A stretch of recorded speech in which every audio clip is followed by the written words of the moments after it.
Now, here to share 5 powerful lessons learned over 25 years of conversation with Utah's most inspiring CEOs and leaders that offer encouragement for anyone striving to grow, lead, and make a difference. Please welcome to the stage, Jeanette Bennett.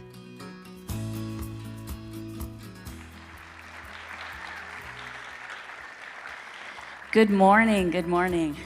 I recently got to the finish line of my dream job. When I was 25 years old, a young mom, 2 little babies, I had a dream to start a magazine, to tell stories of people in Utah, to tell about entrepreneurs, athletes, celebrities, CEOs, people who come to the One Utah Summit. What I didn't know is that restaurants and magazines are the 2 most failed businesses. I'm glad I didn't know that. There was a lot I didn't know, but I had a lot of confidence, I had a lot of ideas, and I was a dreamer. So I started Utah Valley Magazine in September 2000 as a 25-year-old. So if you can do math, I just told you how old I am. And it's been a dream. It's been amazing. I've built my family and a business at the same time. But last month, I released our 25th anniversary issue, which was also my goodbye to my readers and to our advertisers who have supported me for a quarter century. And I am so appreciative and so nostalgic about all the things I've been able to do and all the stories I've been able to tell. Next to it is the issue of our last issue of Business Q magazine, which we launched last Thursday at our UV50 Gala, where we named the top 50 businesses in Utah County. I'm feeling a little emotional, if you can't tell. So why did I sell? Why did I do this? Well, I'm gonna tell you. About 12 years ago, a man came into our office and said, "I'd like to buy the magazine." And I said, "Oh, good, these are our recent issues, and they're $3.95 a piece." And he said, "No, I want to buy the magazine." And I said, "Okay, maybe we should sit down for this conversation." I wasn't ready to sell. I wasn't ready to turn over my baby. But we kept in touch, and like any good journalist, I used my pen as a way to be a spy. And I wrote about this man, his company Test Out, and his visions for the community, his ideas. And over time, he became a mentor and a friend. Earlier this year, he texted me and said, "Is Utah Valley Magazine for sale?" Of course, he had sent that text before. This time I was ready to listen, this time I was ready to talk, and this time I did not tell him it was $3.95. Last week at the UV50 Gala, I introduced the audience to Noel Vallejo and Doug Edwards, who will be the general manager. Doug Edwards, who is he's on the left, is Lavelle Edwards' nephew, and if he wasn't smiling in this photo, you would see the resemblance. They are good men, and I'm excited for my brands and my staff to live on with new infusions of capital, new ideas, new opportunities. But it's come with some nostalgia. It's come with some interesting moments. Last year at the gala, last week, we had a Tonight Show theme. I'm really big on themes. It's part of the Girl Scout director in me. You gotta have a good theme. And we had a Tonight Show theme, so I interviewed the new general manager about what his vision was and let the audience in on that. But it was a lot of work. I've been living in spreadsheet hell, you might say, the past few months getting ready to sell. This was the moment after we inked the deal. And I signed the papers, and I had kind of envisioned this moment of like, when it's all done, I'm gonna sprawl out on the floor, and I'm gonna be like, I did it. And this was that moment, and it actually felt pretty good. But there have been tears, and there have been a lot of feelings of nostalgia, but mostly a lot of gratitude for what I've been able to do. And part of the nostalgia and gratitude is everything I've learned. So I'm gonna share some of those things with you today. So first of all, navigate your career with intention. I got to interview Stephen Covey a few years before he passed away. And one of the things that he said that rang through my head, even this year as I was navigating and deciding on whether to sell or not, was he told me there's a difference between 20 years of experience and 1 year of experience 20 times. The magazine had started to feel a little bit like the latter. We weren't growing a lot financially. I had my wonderful staff of 12 people, and our financial metrics were pretty much the same year after year. And I started to feel like in order for me to personally grow, I was gonna need to turn the page and write a new story. We did this interview in his 2-story library in his Provo home, where he had quotes inscribed on the walls, and it was a very important and instructive moment for me to meet one of my heroes, Stephen Covey, and to have him influence me yet again in person. He hauled my camera equipment and laptop to the car for me afterwards. He lived the principles that I had read about for years. Another person who taught me about how to live with intention is Becky Lockhart. She was Utah's first and only female Speaker of the House. And at the time of this interview, she was 46, and she had recently announced that she was going to be stepping down. This was a surprise because she was at the prime of her career and had a lot still to do and a lot of energy. But she told me in the interview she felt compelled to move forward, to let someone else take that spot, and for her to transition to something new. This interview, this photo shoot at the Capitol, she told us as the photo shoot started, she said, "Now just so you know, my son is going to be leaving the MTC today and flying to his mission." And at the time, that was one of the few times you could talk to your missionaries. So she said, if he calls, I'm going to step aside and take the call, which he did call, and she did step aside. And when she came back to the photo shoot, her eyes were glistening with a mother's love that some of you might relate to. And this was the photo. It was right after that phone call. She also had another side to her, quilting. Some of the photo shoots that we did were in her quilting room in the basement of her Provo home. She had a soft side, she had her tough side. She was known as the Iron Lady in the legislature. 6 months after this, she passed away very unexpectedly, very quickly. And I thought back to our interview of how she knew it was time to move on. It was unlikely. People were giving her advice to do just the opposite. And yet she was living with the intention that she knew, subconsciously or somehow, that it was time for someone to transition, to let that happen. That's one of the main things that I've learned in all my interviews, is to live with intention, to live differently, to live the way you know you should live, and to make those choices that are in alignment with you and not necessarily what everyone thinks you should do. Number 2, sometimes you have to lose to win. This phrase has been told me multiple times by Karen Clark. I consider Karen the most powerful woman in this state. She has been a CEO multiple times. She's the only woman in the inner circle of the Silicon Slopes community, like right in the center circle. She's been a Lifetime Achievement Award from Business Q magazine, many awards. Wonderful, wonderful woman, very powerful, very respected. And I've turned to her multiple times when I've had decisions to make. And she's often said 2 things: courage over comfort, which was the headline I chose, and then sometimes you have to lose to win. She would tell me about times that she has taken jobs that are lower paid or in an industry that seems like a step down, but it was part of her longer term strategy to be ready for the long game of her life, to have those experiences she knew she needed to get where she ultimately wanted to go. She gave me this advice as I would consult with her. One of the things that happened a few years ago is Thanksgiving Point came and asked me if I would come work with the CEO and work on a science center concept. Well, this seemed a little bit out of left field and like a step sideways or maybe even backwards from running my own company. And she said, but look what you'd learn. You'd help run 700 employees, you'd learn about fundraising, you'd learn these things you haven't learned yet in running a small business. And so I did. I started working on this science center at Thanksgiving Point, which we're still working on. And if any of you want to donate, please let me know. But that experience led me to what I'm doing now as CEO of Colliers. Another lose to win example, Carlyn Call, the CEO of Just Ingredients, one of our amazing companies that's growing here in Utah right now. Her lose to win moment is she suffered debilitating depression, a lot of mental health challenges, which that's not something that you want or would ever choose, but that led her to a great just love of wellness and a desire to create products that would help her and others. And now she's the official protein powder of the Jazz. She has partnerships with Bryce Harper, and she is feeding many of us the protein that we're all counting every day because we're all obsessed with protein. She's doing such an amazing job, but she had to lose to win. She had to have those dark days to lead her to her win.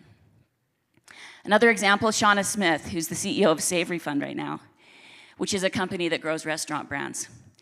When she and her husband knew that they wanted to work towards doing that, she took a job at a restaurant, wiping tables, helping customers, learning how to run the back of house, front of house.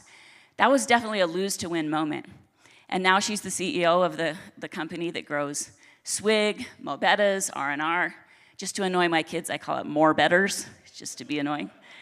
But this is one of our amazing companies, and she's one of our incredible CEOs. Number 3, business is personal. And let's keep it that way.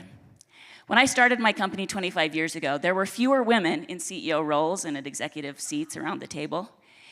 And some of the advice I was given was, you're a woman, but try not to be so emotional. Try to be more like a man. Try to be logical and not bring personal emotions to it. Nope, I don't agree with that anymore. Business is personal. And some of my best experiences have been times when I have been personal, when I have approached people as a human and not as a person trying to sell something. Back to Shauna Smith, this is a story that we did when Swig was purchased by LHM. So you have Gail Miller in the back, Shauna Smith Savory, and then Nicole Tanner, who started Swig. Nicole Tanner started Swig in St. George, and for 2.5 years, she took all the orders on sticky notes. Then over time, she started to evolve. Savory Fund, which is Shauna Smith, purchased it from her, and then LHM purchased the majority share. Now, this was a 9-digit transaction. This was big. And it was the largest, I think it still is, the largest restaurant transaction done by women executives in the nation. So I sat these 3 down for an interview and for this photo shoot. What I didn't know is these 3 women actually didn't know each other very well. The transaction had been coordinated by lawyers and accountants. So as we sat down, and I was basically a fly on the wall as these 3 bonded around a table, there were a lot of tears. They told each other what they admired about each other. They talked about the hard days of growing their families while growing a business. And it was really, really emotional and tender. We did the interview first, and then this photo. And by that time, the emotions had run everywhere from crying to laughing. And these are legit smiles. There definitely are times when we do photos where we're like, okay, do your album cover, where you're like pretending to laugh. But this was real. These were real emotions. Business is personal. Tom Homo, who finished his long-term career as BYU's athletic director earlier this year, he goes down in history as the person who cried the most during our interview. He was so emotional and nostalgic and grateful as we sat down for this cover story interview where we were naming him Person of the Year. He was crying not about any losses. That never came up. We never talked about win-loss records or anything like that. He was crying about the people that he knew and loved. He was crying about the people that when they were in the trenches together, trying to align with conferences and things, the people who helped miracles come to be under his leadership. Business is personal. Life is personal. Let's be that way. Ann Romney. So when I interviewed her, this was shortly after they stepped out of the 2008 election. So this has been a minute. And of course, I wanted to be impressive. I wanted to come across as professional because she and Mitt had been interviewed by every news organization in the country, much larger than my own. I wanted to be very, very professional. At one point in the interview, she saw my yellow notepad, and on that yellow notepad, unfortunately in my mind, I'm thinking at the moment, I had listed all these things I needed to do and pack for a youth event that I was in charge of the next day. First aid kits, parent permission slips, duct tape, all this. And she glanced at it and she saw it. And my first thought was embarrassing, turn that over. I want to be professional. But she saw it and she said, are you in charge of a youth conference tomorrow? And that changed our interview. All of a sudden, she saw me as a friend. She saw me as someone that she could connect with. And the interview got better once I became more personal with her. Early on, before work from home was a thing, I was home. I was working from home, tending my nephew, actually, and my own kids were running around. And Blake Roney, the CEO of Nu Skin, called my business phone, which was my home phone. And my nephew picked up the phone and started saying things toddlers say. If you can relate, you can relate. And I was dying. And I'm thinking, what lie can I tell Blake about, that phone? I don't know what happened. I don't know. But I just decided to be real, to be personal, and apologize and say, my nephew picked up that phone. I am so sorry. And he laughed, and we connected. He has a large family. He saw me as a human. And then we were able to talk about how to promote Nu Skin in upcoming issues of our publication. Business is personal. Let's keep it that way. Number 4, be iconic. For this issue of Business Q, we named 25 icons in Utah Valley. People, products, the things that we we considered iconic, one of a kind, changed the industry, changed the landscape. Now this was actually in 2018, but all 4 of these icons have continued to shape the landscape. You have Alan Ashton, co-founder of WordPerfect, who also founded Thanksgiving Point, has funded publicly and privately many, many good initiatives in our state.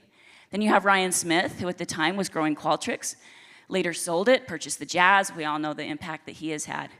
Josh James, who sold Omniture to Adobe for $1.8 billion and now sold Omniture to Adobe, yes, and now runs Domo. And then you have Todd Peterson of Vivint fame. Todd and I grew up in the same hometown in Idaho Falls. His dad was my orthodontist, and Todd's one of 11 kids. And in that community, you would tell your age by which of the Peterson kids you were their age. I was between Stephanie and Blake. Great family, great people that continue to impact our state. One of the things that Josh James said that I think makes him a true icon, he said the best time to move the ball down the field, metaphorically, is in times when everyone else is on the sidelines, when interest rates are bad, when tariffs are making us concerned, when people are immobilized, that's when you make a move. That's when you become an icon. And he's lived that. Gail Halverson, also known as the Candy Bomber, also showed me what it means to be an icon. I've interviewed a lot of, you would say, Utah celebrities and beyond. I'm not sure I've ever seen anyone who was as beloved as the Candy Bomber by all ages. At our launch party, the children were coming up to him because they've read his book. His books are on the lists of suggested reading from the school districts, so the kids know the story of the Candy Bomber. Middle-aged people have read his story. They know that he dropped gum to the children in Germany. The older adults remember him coming to school assemblies and being a true icon. When he walked into our office, he was just about at his 100th birthday, and he walked in, flirted with everybody in the office, so cute, so charming, and he was wearing the same military uniform he'd been issued in 1942. A true icon to all ages, by doing something different, by not saying, what's everyone else doing, I'm gonna copy that, but just by asking, what do I wanna do? How can I make a difference? And what are the metrics that I can do that within? What are my options? For Business Q, one of our 40 under 40 issues, we had all 40 people take the color code test. And then we would get their answers and then have them come be photographed on the color of their personality. So many of you probably know the color code. What are the colors that you think entrepreneurs are most commonly going to test as? Red. Red was number 1. What do you think number 2 was? Yellow. Yellow, actually. So red number 1, yellow number 2. Yellow tend to be more risk takers, and they're the fun people, right? And entrepreneurism is really fun. Third place was blue, and a distant was white. In fact, I think we only had 2 whites that we could choose from for this cover. I love that people lean into their personalities. Being an icon, the very definition of it is to be yourself, is to not copy anyone, but to say, who am I? And I'm gonna be the best at that. And this particular issue taught me that once again. Number 5, business is people plus math. So last year, as I was still running the magazine and still working on a science center for Thanksgiving Point, Colliers Commercial Real Estate started recruiting me to come be the CEO of their company, to lead our efforts in office, industrial, and retail growth and economic development in this state. Many of you might know Lou Kramer. He's on the left. He's the longtime CEO of Colliers that they were looking to replace as he wanted to transition to church missionary service. And then Brandon Fugel on the right is an icon. And many people know him from his giant signs around the state, which is part of what I'm now trying to make work, that math part that we were talking about. And also he has Skinwalker Ranch with a couple of hit stories. Now, as they came wanting me to come lead this company, one of my concerns was, this is a new industry to me. I know magazines, I know publishing, I know stories, I know business. And that was my concern. But here's what I've realized. The industry actually isn't that big of a deal. It's not that big of a change. Because business and any organization, public, private, is about the people that you lead and the math that you have to make math. Math has to math. You have to understand the metrics of success, find ways to spend less money than you bring in, have a great EBITDA. It's people plus math. And that's what Colliers has taught me. In fact, any organization, all of these people that I've interviewed, it comes down to those two metrics, people and math. If you're a band, you have to build an audience, you have to build a fan base, and you have to sell records and concert tickets. If you're Brandon Sanderson, the #1 fantasy author in the world, you have to find out ways to bring in money, and he has. #1 Kickstarter campaign that's ever happened. He's building, well, some things that are off the record, but just watch Brandon Sanderson in the next few years.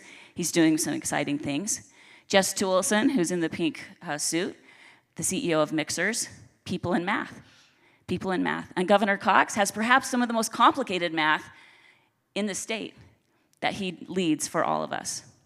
So no matter what change you might have in your life, you might have after a quarter century like I've just done, or maybe you'll have a shorter chapter of 2 years, 1 year, a decade, who knows? But as you lean into the changes in your life, think about the lessons you've learned, think about maybe some lessons we've talked about today. Business, life, careers, they're personal. Be iconic as you make choices. Do the things that only you can do, that only you know how to do. Be good at people, be good at math. And lastly, lead your life with intention. Thank you.